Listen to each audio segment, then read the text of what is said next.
Eu coloquei quais são os sintomas da mania e qual é o mais comum. Qual que é o mais comum? Olha lá na tela. O mais comum, de longe, vou até aumentar. Irritabilidade. Vamos colocar em preto. Olha o segundo que aparece. Euforia. Irritabilidade aparece em 71% das manias. Euforia, 63%. Quer dizer que a irritabilidade definitivamente é mais comum na mania do que a euforia. Tá aí. E olha o que acontece ali. Expansividade, 60%. Mas olha a depressão. Olha isso. Humor deprimido acontece em 46% das pessoas com mania. Como assim, Renato? Mas depressão não é o contrário da mania? Não, isso vocês vão deixar para quem não está aqui assistindo as lives e a aula, como vocês estão, né? Vocês já estão em um outro nível de conhecimento. Agora vocês sabem que depressão não é o contrário da mania. Que durante a mania você tem sim humor deprimido e é comum. Olha lá, metade das vezes que uma pessoa entra em mania, ela tem humor deprimido no meio da mania dela. No meio da mania dela. E vocês lembram, como eu já falei, que na depressão é muito comum ter sintomas de mania, a depressão ficar agitada? Olha como está entrelaçando as duas coisas, né? Por isso que na bipolaridade a gente tem que ir além desses conceitos, porque na prática a realidade de alguém que tem transtorno bipolar, de alguém que está convivendo com alguém com transtorno bipolar, é bem mais complexa do que o que está ali naquele manual. A pessoa vai experimentar ao mesmo tempo essas sensações, ou vai variar ao longo do dia. E se a pessoa não entende que isso é possível, ela vai ficar extremamente confusa ou simplesmente vai se perder no meio disso daí. Acontece com frequência. Você passa o medicamento, a pessoa já estava caminhando para melhora. Só que aí ela passa por uma fase de uma semana onde que ela deprime. O que pode acontecer é uma oscilação de humor até ela melhorar, mas ela estava melhorando, né? Ela deprime e fala, esse tratamento está funcionando, vou tirar. Justamente no ponto onde que ela ia começar a melhorar. Por isso eu já preciso alertar, né? Já falar para a pessoa, né? Ó, vai demorar em torno de 1 mês, 2 meses, talvez vai demorar 6 meses para a gente estabilizar o seu humor. Você pode passar por essa fase, aquela outra fase também, até a gente conseguir estabilizar, mas vai estabilizar, né? E olha só, esse outro ponto aqui que pode surpreender muita gente. Esse ponto aqui do comportamento, ó. Vou até aumentar. E novamente chamar a atenção de vocês. E vocês me digam no comentário se isso aconteceu com você, porque eu apostaria que isso é extremamente comum de ocorrer, de você que tem transtorno bipolar ser diagnosticado em algum momento na vida como déficit de atenção e hiperatividade. Déficit de atenção e hiperatividade, que é o TDAH. Qual que é o problema desse diagnóstico? O problema é que se eu diagnostico alguém que é bipolar como TDAH, eu passo estimulante para ele. E aí, quando eu passo psicoestimulante para alguém que já está em hipomania, a pessoa vai lá em cima. Piora muito o quadro. É pior ainda do que passar antidepressivo. É mais forte ainda do que passar antidepressivo.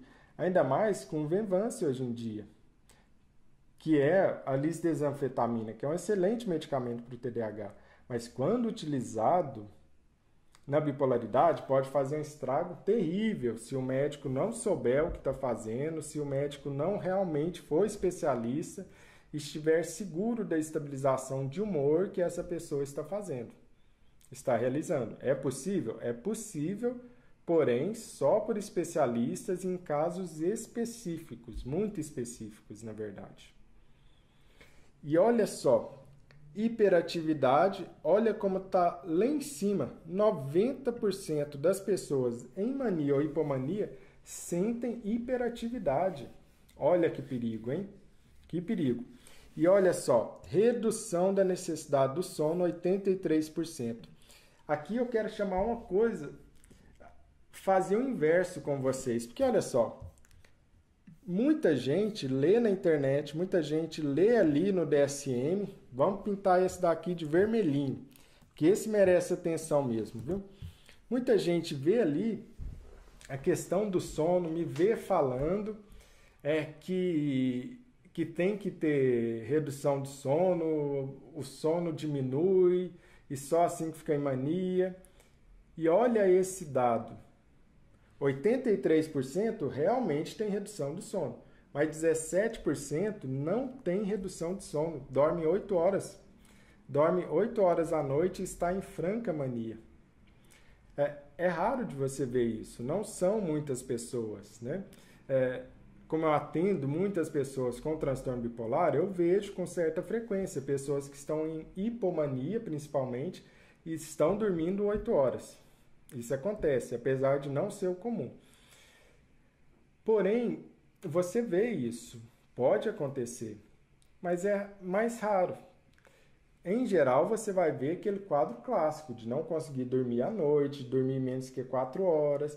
Porém, até isso é variável. Lembra o que eu falei para vocês, né?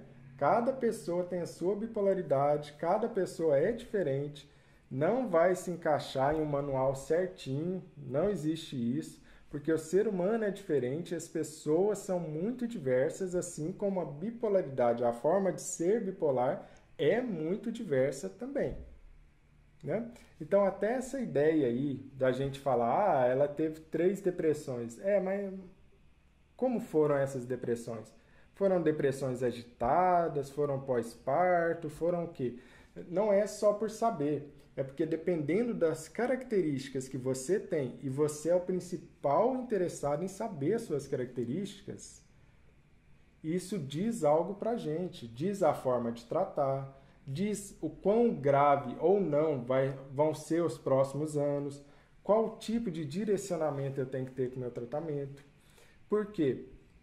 Se eu vejo alguém que fez sintomas psicóticos na mania, eu preciso considerar coisas diferentes de alguém que nunca fez psicose.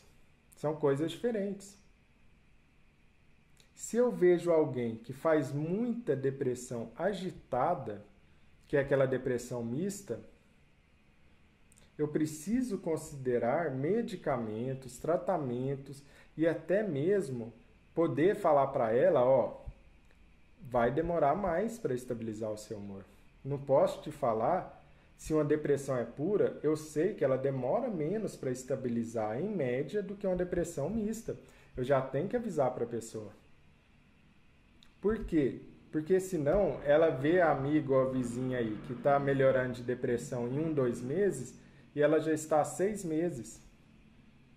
Mas é assim na depressão mista, demora mais. Então, todas essas características importam.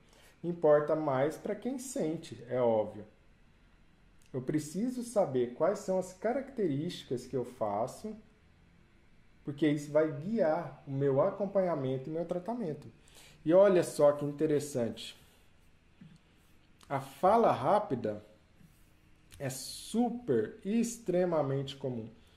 Fala rápida, 88 a 89% das pessoas têm ela. Então é muito comum de ter. Muito comum. E vamos para esse outro dado que eu tinha passado para vocês. Hipersexualidade. 51% das pessoas têm hipersexualidade. Isso durante fase de mania e de hipomania. Isso daqui não é pouca coisa quando a pessoa, por exemplo, está casada ou está em um relacionamento de longo prazo. Por quê? Porque às vezes a pessoa vai ter essa hipersexualidade, esse aumento da libido, e o parceiro ou parceira não vai acompanhar isso. E pode acontecer também de parceiro ou parceira até acompanhar, mas ocorrer de ser um tipo de aumento de libido ou de hipersexualidade, mas impulsiva em busca de novidades ou às vezes ter interesses sexuais que nunca teve antes e que só tem durante a fase de mania. Passou a fase de mania, aquilo desaparece. A libido não permanece daquela maneira. Então, isso é um sintoma. Isso é um sintoma que precisa ser visto. E as pessoas vão lidar com isso de diferentes maneiras. Depende da gravidade dos sintomas. Muitas pessoas vão ficar com excesso de masturbação ou ficar assistindo pornografia demais.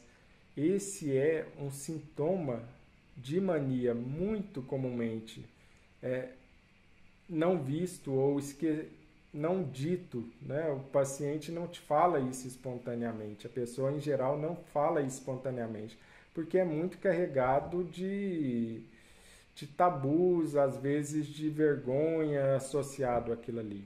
Mas o importante de notar é que não é por querer ou não é da personalidade ou da pessoa.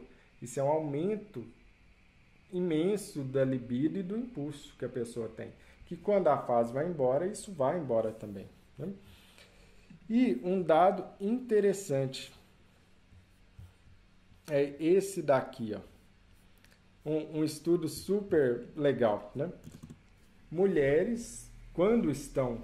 Então, aqui a gente viu, né, que hipersexualidade é mais em homens que em mulheres. E mulheres, quando estão em mania, se vestem de maneira mais colorida e mais extravagante. Ou fazem maquiagens mais coloridas ou mais extravagantes. E interessante desse estudo que fizeram é que fizeram ele ao redor do mundo. Isso acontecia em mulheres com mania na África, na Europa, no Oriente, em todo lugar. A mulher realmente começa a se maquiar mais e, em geral, com mais cores ou ter roupas mais coloridas ou mais chamativas, por assim dizer. Né? E é interessante que isso acontece em tantas culturas diferentes. Né? É um dado interessante desse estudo. Né? Ah, mas eu nunca me vestia com roupa colorida. Então eu não tinha mania? Não, isso que eu estou dizendo é a média, na maioria das vezes. Pode acontecer de ter mulheres em mania que não vão se vestir de maneira colorida, né?